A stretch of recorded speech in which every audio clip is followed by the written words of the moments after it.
Vamos abrir a palavra de Deus no Evangelho de João, capítulo 8, versículo 32. E conhecereis a verdade, e a verdade vos libertará. Amém? Vamos orar pela palavra do Senhor. Senhor, que o Senhor nos toque e nos mostre, Senhor, qual é a verdade que o Senhor tem para nós. Que possamos entender, Senhor, hoje a palavra do Senhor tem. Por meio de mim, Senhor, fale através de mim, que eu possa ouvir, que todos possamos sentir, Senhor, o que o Senhor quer falar com liberdade, com a tua verdade, que possamos conhecê-lo verdadeiramente, em nome de Jesus. Amém. Um versículo muito famoso, muitas pessoas leem, muitas pessoas discutem, mas muitas pessoas não entendem profundamente o que Jesus quis dizer com verdade e, a partir de verdade, o que é a liberdade. E o que eu trouxe aqui, em primeiro momento, foi um resgate histórico. Jesus, nessa passagem, ele estava falando com os judeus. E aí, um ponto que ele traz é porque os judeus, naquela época, eles entendiam que eles eram livres por ser descendentes de Abraão. Então, eles sentiam que eles já eram livres por um direito de nascença. E o que Jesus veio contrapor essa ideia, por isso essa passagem? Ele disse que, só por serem descendentes de Abraão, eles não eram livres. Eles eram escravos do pecado. E por serem escravos do pecado, só um conhecimento intelectual, só um direito de nascença, não os tornava livres, mas precisava de uma transformação interior, para tirá-los do pecado, tirar dessa escravidão. Então, é a hora que ele diz que, se a gente comete um pecado, nós somos escravos. Então, só ele, o Filho, referindo a si mesmo, pode nos libertar, e nós sermos livres. Então, qual que é a lição que nós tiramos disso, da fala de Jesus para os judeus? Por que nós somos escravos do pecado e não somos livres? Então, o que aconteceu? E é o que eu queria trazer aqui hoje, que eu estava refletindo. Quando nós voltamos na Bíblia e vamos entender lá em Gênesis, na criação, sobre a árvore do conhecimento do bem e do mal, nós precisamos comparar duas passagens. Vou ler para vocês. Em Gênesis 2, no versículo 9, diz o seguinte: o Senhor Deus fez brotar da terra toda a árvore agradável à vista e boa para a comida, e a árvore da vida no meio do jardim, e a árvore do conhecimento do bem e do mal. E quando nós vamos até o versículo 16, diz: e ordenou o Senhor Deus ao homem, dizendo: de toda a árvore do jardim comerás livremente, mas da árvore do conhecimento do bem e do mal, dela não comerás, porque no dia que dela comeres, certamente morrerás. Essa passagem de Jesus conecta desde a criação dos tempos, desde a criação do mundo e a nossa queda.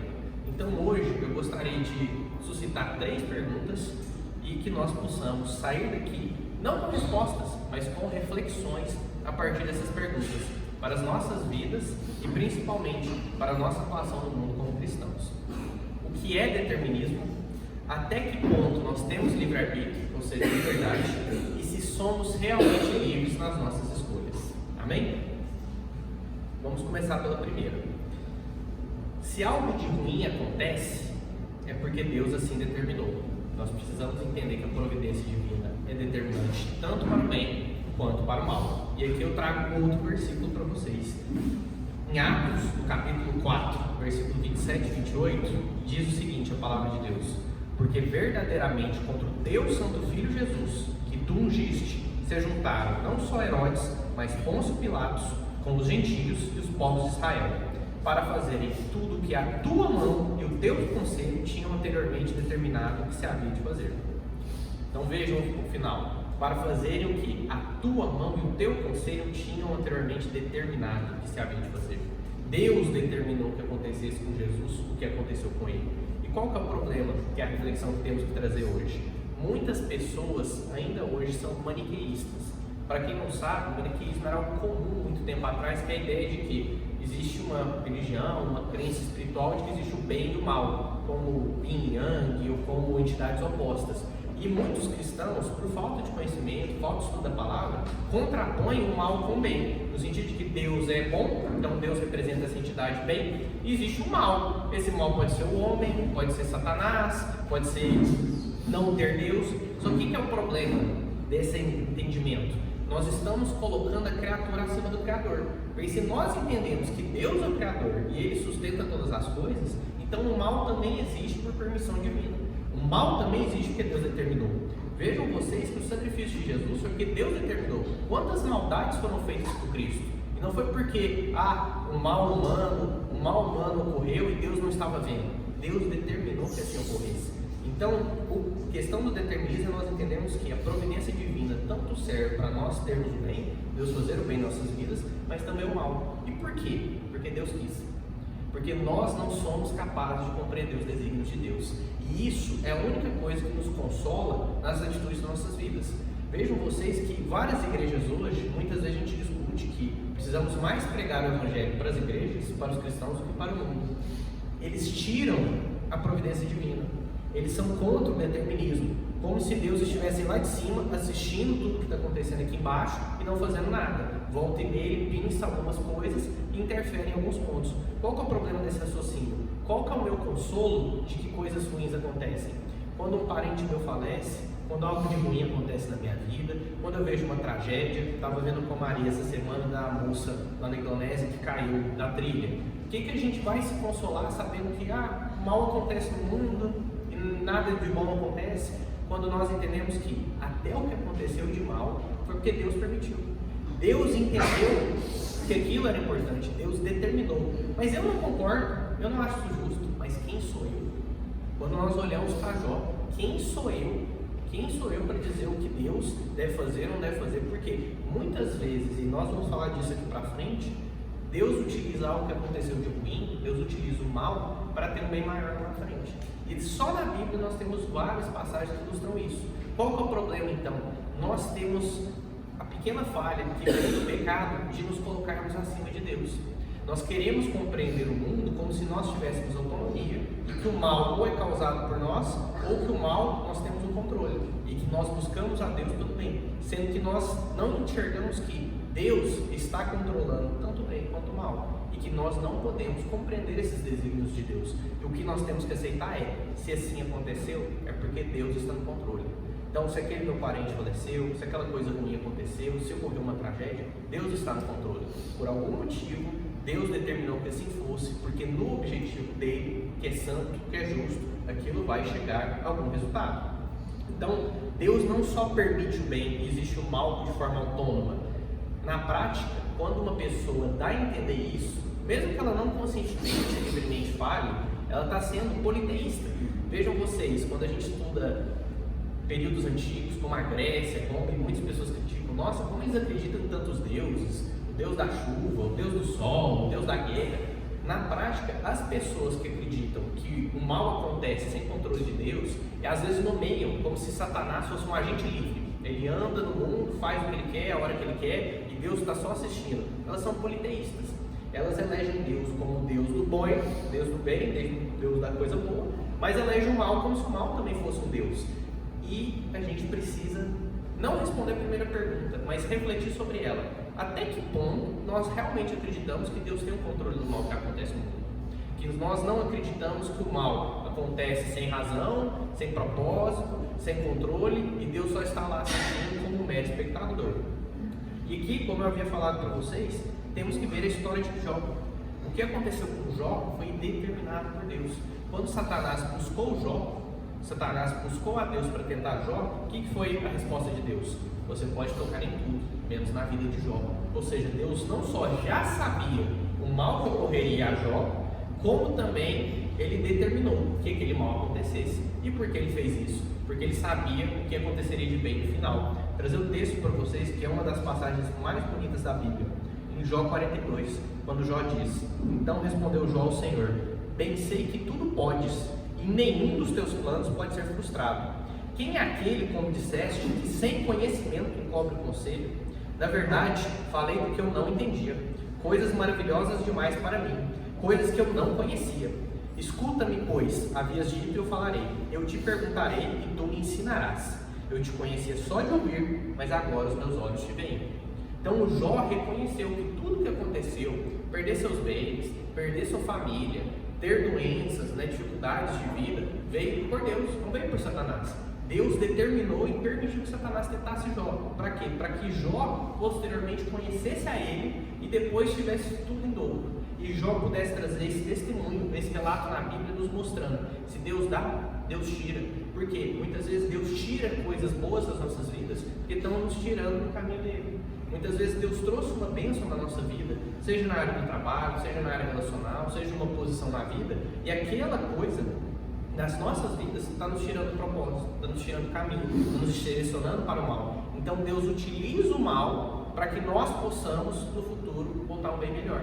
Então muitas vezes a gente não vê explicação para algumas portas que a gente toma na cara. Nossa, eu queria tanto fazer isso, estava tudo dando certo, toma uma portada na cara. Nossa, aquilo ali estava caminhando de certa forma, começou a desvirtuar, a dar errado do nada, como se fosse um acaso. Eu lembrei desde o início que eu falei a questão do maniqueísta. Qual que é o problema da pessoa que só contrapõe bem ou mal? Que tudo é 100% bem ou tudo 100% mal. Então ela tende a acreditar nesse acaso, nessa coincidência. Se algo ruim aconteceu, se algo de repente deu errado ou não saiu da maneira que eu esperava, iludiu, descumpriu minhas expectativas, é o mal do mundo, é um acaso, é sorte. Quando muitas vezes nós não oramos e vigiamos, pensamos o quê? Até que ponto Deus não está querendo passar uma mensagem para mim? Até que ponto, por causa disso que aconteceu na minha vida, ou aconteceu com alguém próximo, ou algo aconteceu de forma que me afetasse, ou indiretamente eu visse aquilo me chocasse, Deus não está usando aquela pessoa ou aquela situação para passar uma mensagem. E a gente tem que começar a refletir isso em nossas vidas, porque muitos cristãos eles têm dificuldade de entender o que é falar com Deus. Então, meu pai brinca muito que falar com Deus não é um fax, não é uma ligação de vídeo no WhatsApp, igual muitas vezes as pessoas falam, falei com Deus hoje. O que é a ideia, em essência, de falar com Deus? Veja os pequenos detalhes, o que Deus vem fazendo nas nossas vidas e ao nosso redor. Começar a prestar atenção. Determinada coisa aconteceu, determinada coisa deixou de acontecer. Determinada pessoa falou algo, deixou de falar algo, fez algo, deixou de fazer algo. Quando eu começo a reparar, eu falo, nossa, isso parece estranho. Não parece algo usual, parece que algo assim, teve alguma coisa diferente que mudou o curso disso. É a hora que nós enxergamos a atuação de Deus, seja tanto para o bem, seja para o mal. E aí nós começamos a entender que Deus está direcionando nossas vidas desde o início. Muitas vezes o problema é que nós não temos consciência. Nós vamos falar disso aqui, a ideia de que nós queremos autonomia, nós queremos fazer do nosso jeito. Mas quando nós entendemos o mover de Deus, nós entendemos que Deus tem um propósito e Ele está nos direcionando, apesar de nós tentarmos desviar o curso o tempo inteiro, as coisas ficam mais tranquilas de serem compreendidas. Como eu falei no início, nós temos consolo quando coisas ruins nos acontecem, quando tragédias ocorrem no mundo. Por quê? Porque nós sabemos, tem a determinação de Deus. Deus determinou que assim ocorresse. Como Ele determinou, Ele tem um propósito maior para isso. Eu posso não saber, eu posso nem chegar a ver, pode ser algo muito no futuro, mas eu confio no Deus e na providência divina. Amém?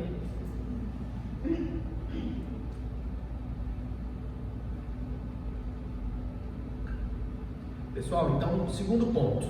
Qual que é o problema do livre-arbítrio humano? Essa é uma discussão infindável. Pessoas que creem que o ser humano tem um livre-arbítrio, ele pode ser livre para escolher o que bem entender, então escolher Deus. Pessoas que entendem que não há livre-arbítrio. E o que eu queria trazer uma reflexão hoje? O problema do nosso livre-arbítrio, interprete como quiser, porque realmente tem espaço para várias interpretações, mas a meu ver, é que nós achamos que temos mais poder que Deus.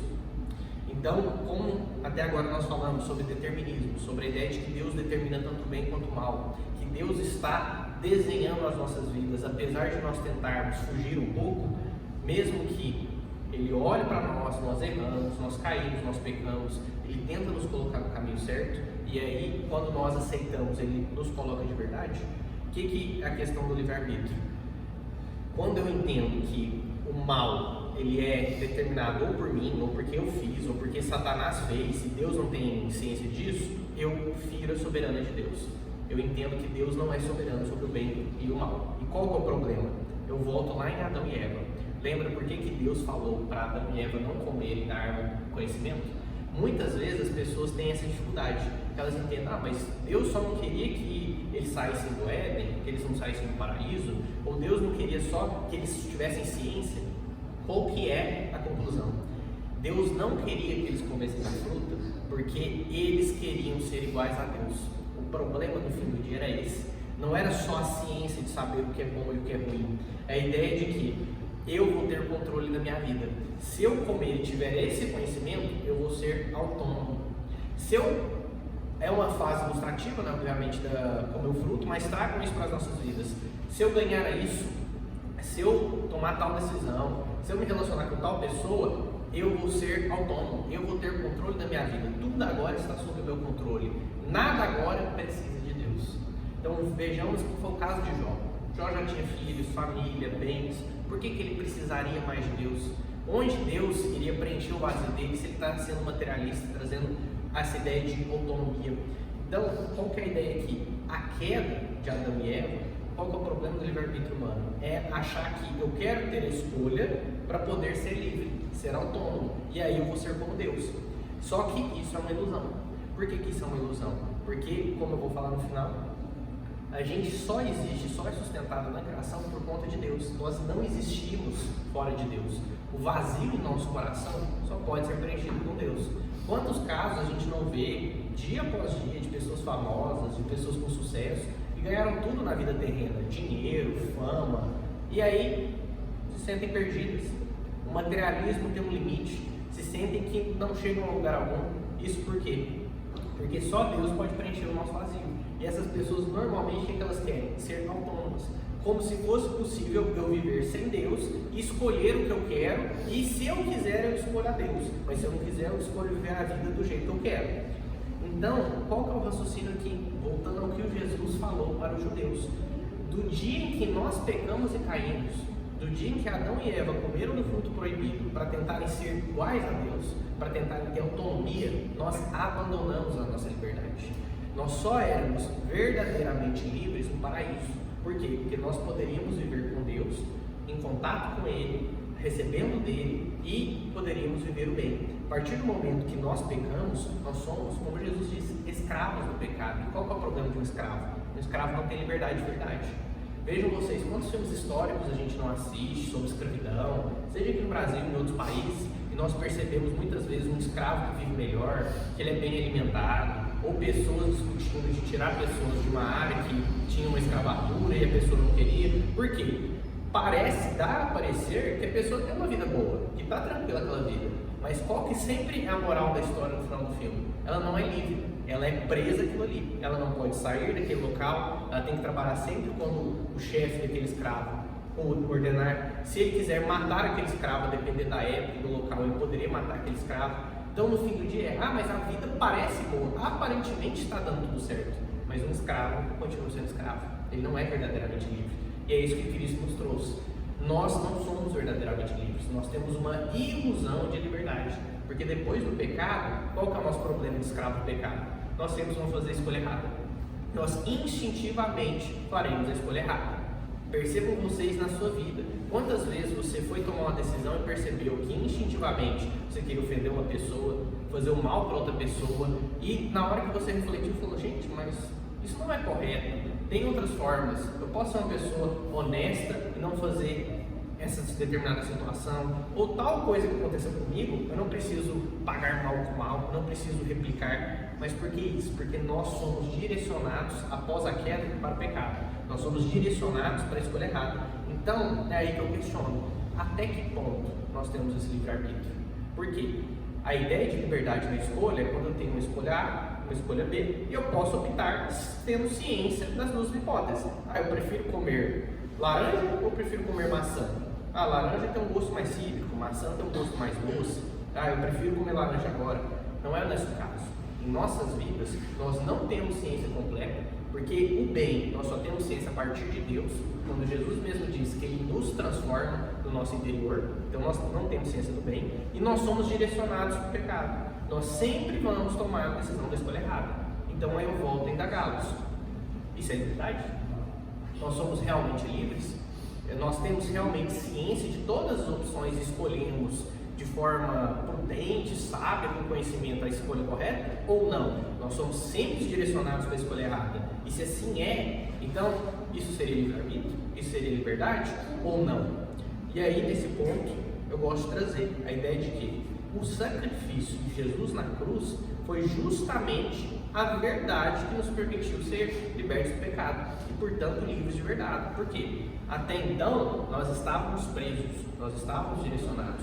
Com o sacrifício de Jesus e essa libertação, agora por meio da vontade dele, deixando ele entrar nas nossas vidas, nós nós podemos fazer a escolha certa. Não por nossa própria força, não porque nós mesmos queremos, mas porque Jesus, transformando o nosso interior, nos permite conhecer o bem. E a partir disso, escolher o bem. E aí sermos verdadeiramente livres. Percebam vocês que é isso que Jesus trouxe na palavra. Verdadeiramente livres. Por que essa verdade então nos liberta? Porque nós vivemos na mentira. Nós vivemos na mentira que nós contamos para nós mesmos, que nós somos livres, nós podemos escolher vir à igreja sem Deus determinar, nós podemos escolher evangelizar o irmão, fazer o bem para uma pessoa sem Deus determinar. Mas quando nós compreendemos o que foi o sacrifício de Jesus na cruz, o que é a salvação, o que é a transformação do nosso interior, nós entendemos que nós só temos a liberdade de fazer a escolha certa a partir de Cristo.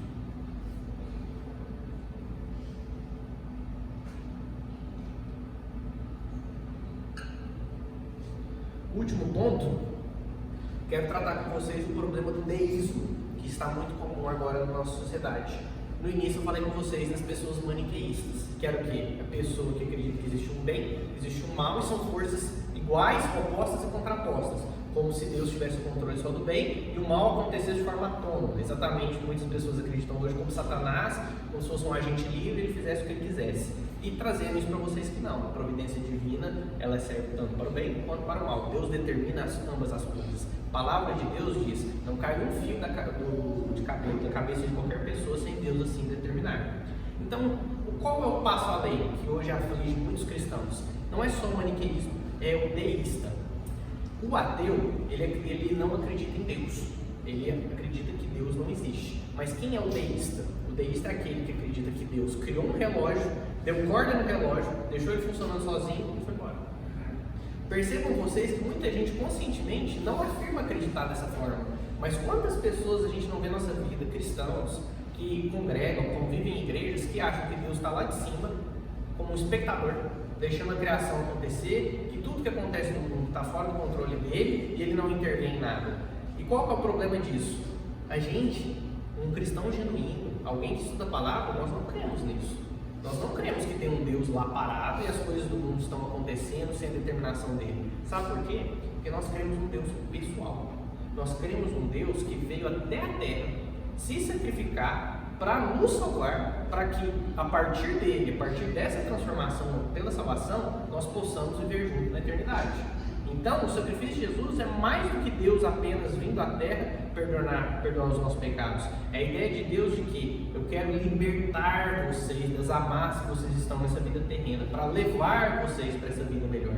Então, se nós cremos que Deus é pessoal, eu posso me relacionar com Ele, como que eu poderia então pensar conscientemente que Deus está lá em cima e nada está acontecendo tranquilamente, sendo que eu creio que Deus veio para se sacrificar para perdoar os meus pecados? É um raciocínio contraditório. E muitas vezes, como eu disse, a pessoa não pensa isso conscientemente, ela pensa isso no dia a dia dela. Determinadas coisas que acontecem, tanto boas quanto más, ela pensa, é um acaso, que coincidência, que sorte. E vejam vocês o que eu disse, nós percebemos o mover divino, o toque de Deus nas pequenas coisas, nos detalhes.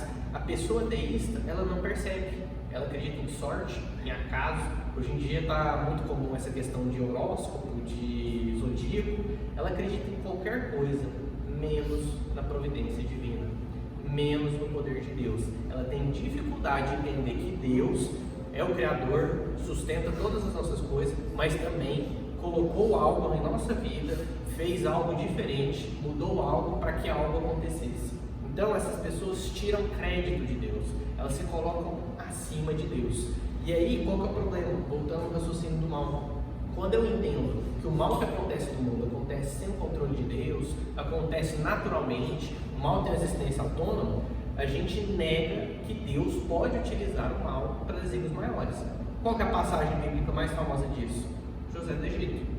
Foi traído pelos seus irmãos, deixado para morrer, não morreu, foi vendido como escravo. E quando os irmãos vão até o Egito, qual que é a frase que José fala para eles? Não foram vocês que me trouxeram para cá, mas Deus. Deus determinou que eles fizessem aquele mal para um bem maior, porque lá na frente José virou governador do Egito, pôde acolher toda a sua família e o povo que estava com ele, e então salvá-los da seca, da fome que viria. Então vejam vocês, Deus usou o mal então, o mau sentimento, tudo que passavam os irmãos de José para causar um mal para José, como assim? Então foi um mal determinado por Deus diretamente? Sim, foi. Porque lá na frente Deus utilizou tudo isso que aconteceu para ter um bem muito maior para José e para esse povo. E vejam como José foi sábio e prudente. Ele entendeu que se Deus não tivesse feito isso, eu não estaria aqui. Minha vida não teria sido transformada e a vida de vocês também não teria sido transformada. Quantas vezes nós temos dificuldade de olhar coisas ruins que aconteceram em nossas vidas como desígnios de Deus? Quantas vezes nós vemos coisas ao nosso redor, nós pensamos, isso é Satanás, isso acontece porque a pessoa não está em Cristo. E nós temos dificuldade de entender, Deus assim determinou, Deus permitiu isso, porque a partir disso vai ter um resultado melhor lá na frente. Seja trazer essa pessoa de volta para Deus, seja manter essa pessoa no caminho certo, seja não permitir que essa pessoa desvie do seu caminho e tropece. Então nós precisamos, nesse ponto, refletir mais nas nossas vidas e no que acontece ao nosso redor. Quando que nós estamos prestando atenção no que realmente acontece e entendendo que é o mover de Deus? Então, o perigo do raciocínio que nós temos livre-arbítrio, ou seja, dessa ideia que nós podemos escolher por nós mesmos, é que nós atribuímos a divindade de Deus para nós mesmos, ou seja, para o homem. E qual que é a conclusão desse raciocínio? Que o homem seria como Deus. Ou seja, o mesmo erro que gerou a queda, que trouxe o pecado para o mundo, e vejam vocês, a serpente utilizou isso para tentar Adão e Eva, justamente pelo erro de Satanás. Foi o orgulho dele de querer ser maior que Deus. Se a gente pudesse resumir numa única frase que fizesse sentido, é querer ser autônomo. Eu quero ser livre do meu jeito. Eu quero fazer o que eu quero, a hora que eu quero. Então, a essência do pecado não foi essa ideia de conhecimento, de saber, de fazer coisas diferentes. A ideia de autonomia. Como se fosse possível ser como Deus. Como se fosse possível eu entender que existe uma vida sem Deus. Existe uma vida que eu tomo a melhor decisão para mim e eu entendo que é melhor para mim. Então veja, da mesma forma que o homem caiu, foi como Satanás caiu. Porque a ideia é que nós queremos ser iguais a Deus, maiores que Deus. E hoje, nossas vidas, quantas vezes inconscientemente nós não fazemos isso? Quantas vezes nós não colocamos a ideia de que, Deus está me direcionando para esse propósito, isso é melhor, mas eu quero fazer isso aqui. Mas por que eu quero fazer isso aqui? Não, mas porque eu acho melhor. Sendo que nós não oramos, nós somos cristãos, nós temos um Deus pessoal, nós podemos orar, nos comunicar por Ele, sentir o direcionamento dEle para o que é melhor, para o que é o caminho certo, e em vez de fazer a vontade de Deus, nós queremos fazer a nossa vontade. Então o que eu queria concluir nesse ponto? Em nossas vidas nós precisamos orar e vigiar, para a gente não cair na tentação de achar que nós somos autônomos, e por sermos autônomos, fugir dos desígnios de Deus, como Jonas fez, e começarmos a viver num estado de rebelião contra Deus. O que é o estado de rebelião contra Deus? É o que ele passou, de tentar ao máximo descumprir o desígnio divino, porque para mim eu não quero. Deus está me mandando para uma rota, mas eu não quero, eu quero fazer outra coisa. E nesse estado de rebelião, não entender que muitas vezes Deus está me colocando no lugar, Deus está me direcionando, Deus está restaurando um relacionamento com uma pessoa que talvez eu não gosto, Deus está me colocando no lugar que eu posso ter tido algum problema, algum trauma, porque Ele quer fazer uma transformação na minha vida, ou usando a minha vida para transformar a vida dos outros, e a partir disso, fazer um bem maior. Quantos que nós estamos dispostos a sermos transformados, não só para fazer o bem nas nossas vidas, mas nos demais? Quanto que nós estamos dispostos para mudar a nossa forma, uma característica, ou algo que a gente faz, um hábito, para fazer o bem na vida do outro, dos outros, nossas vidas serem usadas para Deus agir e mudar o ambiente que nós vivemos? Mas para isso acontecer, nós não podemos fazer do jeito que nós queremos. Nós não somos autônomos. Nós precisamos de Deus utilizar as nossas vidas, nos transformar, como Jesus disse para os judeus, para a partir dele sermos livres. Livres para poder escolher o bem que Deus nos mostrou, para poder fazer o bem e a partir disso poder, como Jesus disse, pregar o Evangelho, sermos um exemplo de cristão. Quando as pessoas nos olharem na rua, quando as pessoas conversarem conosco, elas olharem e falar, esse é um verdadeiro cristão, essa é uma verdadeira cristã, porque eu olho nessa pessoa e ela é diferente. Então, se nós entendermos que nós temos liberdade de nossas escolhas sem Deus, sem sermos lavados pelo sangue de Jesus e perdoados pelos nossos pecados, é um raciocínio que nos leva à seguinte resposta. Nós pensamos que Deus, o Criador de todo mundo, nos deve alguma coisa, porque Ele deveria permitir o que a gente quer fazer, e não que nós devemos a Ele por ter nos criado e nos manter existindo nele. Veja, em qual momento nós estamos invertendo essa equação? Em qual momento nós estamos tirando a providência divina, que Deus é o Criador e nós devemos a Ele, e colocando Deus como nosso servo, olhando de cima para baixo, falando: Deus, eu quero fazer isso, provém os meios, Deus, quero orar, me dê isso, eu quero isso para minha vida, eu quero essa pessoa, eu quero esse trabalho, eu quero isso na minha vida, e agora eu vou orar para Deus me dar do jeito que eu quero. Quantas vezes nós colocamos: quem sou eu? Deus tem um plano maior para mim. Senhor, ore para quê? Faça os teus planos na minha vida, não o que eu quero. Mostra para mim o que o Senhor quer, porque o Senhor quer muito melhor para a minha vida. O Senhor sabe de verdade o que é bom, porque eu quero ser livre. E ser livre é me desprender das amarras do meu pecado e da minha suposta autonomia, do meu orgulho, da minha vaidade, de achar que eu sei o melhor para mim e eu sei o que é melhor para os outros. A ideia de que Deus vai me mostrar o que é melhor para mim a partir dele, e somente a partir dele eu vou poder fazer a escolha certa. Portanto, somente em Jesus, quando nós estamos libertos do pecado, nós podemos ser verdadeiramente livres. Para encerrar, quero trazer um versículo para vocês, para a gente refletir. Atos 17, 28. Pois nele vivemos, nos movemos e existimos. Amém? Vamos ficar de pé, vamos orar.